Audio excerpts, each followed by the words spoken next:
When an album is released in another country, you would think that they would just release the same album, but very often this is not the case. Often the album is changed substantially, whether remixed, altered in track listing, or renamed completely. This process has occurred throughout the history of recorded music, and it continues to occur to varying degrees today, but probably the most famous instances of it was during the first half of the 1960s, and more specifically during the British invasion. You see, in those days, the single was king on both sides of the Atlantic, and albums didn't really matter. So in the US, albums were basically just singles with some filler.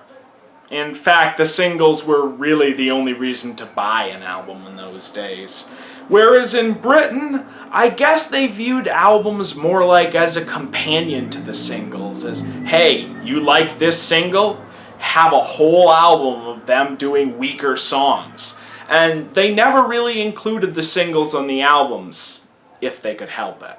Which creates this kind of frustrating situation with most of the major British invasion bands, where you have to buy all of their albums and then a singles collection, as opposed to the singles just being on the albums, as was usually the case in most contemporary American bands, such as, say, the Beach Boys. The American recording industry, in its tried and true fashion, would not let this stand, and so they had to have those singles on the albums. Usually these American releases are massively inferior to their English equivalents, with probably the most famous example being the US Beatles albums. I mean, they took I'm Only Sleeping off of Revolver. That's probably the best song on Revolver. In most cases, I own the UK release of the album and have no desire to ever purchase the American version. However, there is one album where, through a cruel twist of fate, I wound up with both the American and UK versions, and that is the Rolling Stones' 1966 album, Aftermath. Aftermath is important for a number of reasons, both historical and personal.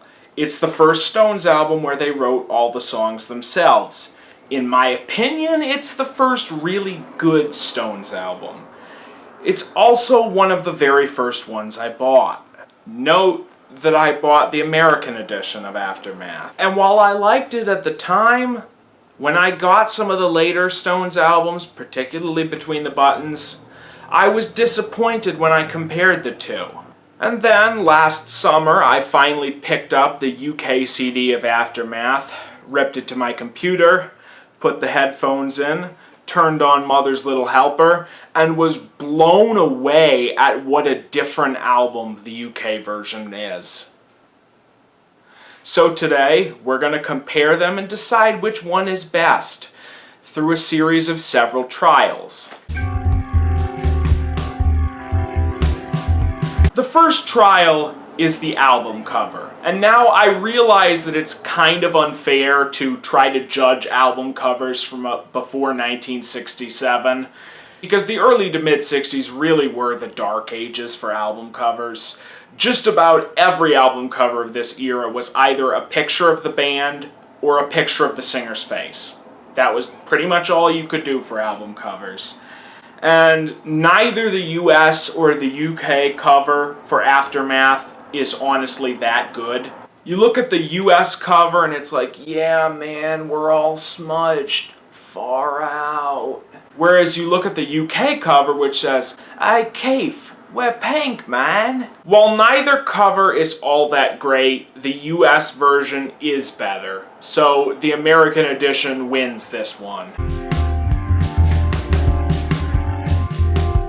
Now, the standard operating procedure for making a butchered version of a 60s UK album is to take out one or two songs and substitute in whatever the big single of the time was. But the US version of Aftermath has a larger than normal number of songs that were removed. 4, actually. And only one single was put in their place, with Paint It Black.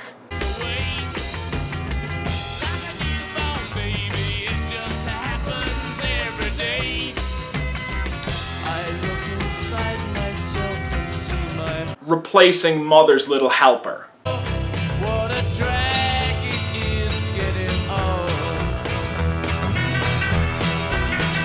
Life's just much too hard today. I hear every mother say the pursuit of happiness. And Painted Black is a great song, but Mother's Little Helper is just so much better.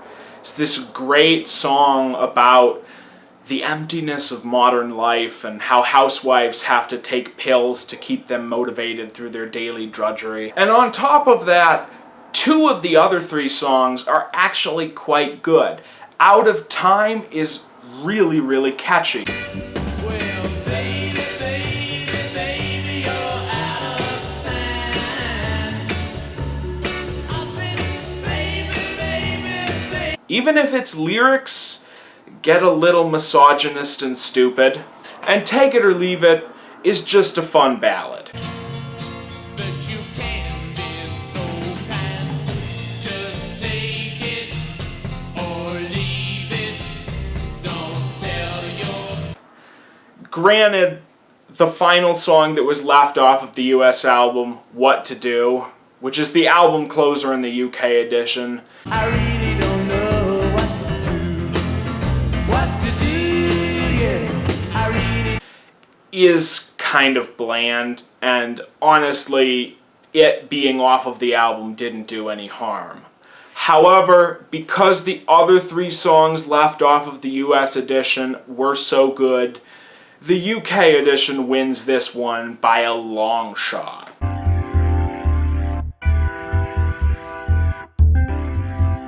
The US edition also substantially alters the track listing. While the first couple songs are kept more or less the same, aside from the aforementioned substitution, songs that were at the back of the UK album are put towards the front of the US album, and songs that were from the front end of the UK album are put at the back of the US album, which would not affect the album at all. And in fact, this would be a draw if it weren't for the fact that the UK album places Going Home, a 10-plus minute blues song, in the middle of the first side.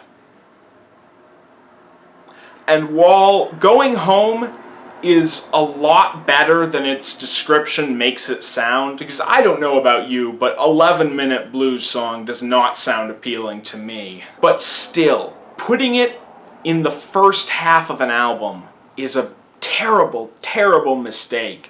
And it's the one big thing the UK version has going against it over the US version. Both have their issues, but I'm going to call this one a tie, leaving it at a tie overall and sending us into a special tie-breaking trial. This last one is in many respects the most esoteric, and I recognize this is where this video is firmly dipping into your mileage may vary territory. Which version of this album you prefer probably comes down to what style you like best. Do you think that the 66 to 67 era of the Stones was a horrible mistake in the career of the world's greatest blues rock band? Or whether you think that it was the highest peak of a group that made good albums before and afterwards, but was never as consistently good again. I mostly fall into the latter category. The US version of Aftermath is essentially just a slightly better early Rolling Stones album with a couple of weird pop songs on there, an 11-minute blues song, and Paint It Black. Whereas the UK edition is a mildly psychedelic pop album with some blues rock elements and an 11-minute blues song stuck in the middle of the first side. And to me, mildly psychedelic pop is infinitely more appealing than blues rock. I don't think I've ever really discussed this before, but straightforward blues rock is not a genre that I tremendously enjoy when it isn't exceptional. And while the early Rolling Stones were good at blues rock, they weren't necessarily my cup of tea. Because I like it more, the UK version wins overall. Although, with the kind of fan I am, and my sort of neurotic need to organize things, the UK version was always going to win out over the US version because it came first and was the intended version of the album, whereas the US album was just some manipulations by American record companies wanting to get some more sales. But in any case, I do like the UK version more. It's closer to my aesthetic sensibilities than the US version is, which, intriguingly, is maybe not the case with Between the Buttons, which we will see whenever we do this episode for that album. Until then, I bid you a fond farewell.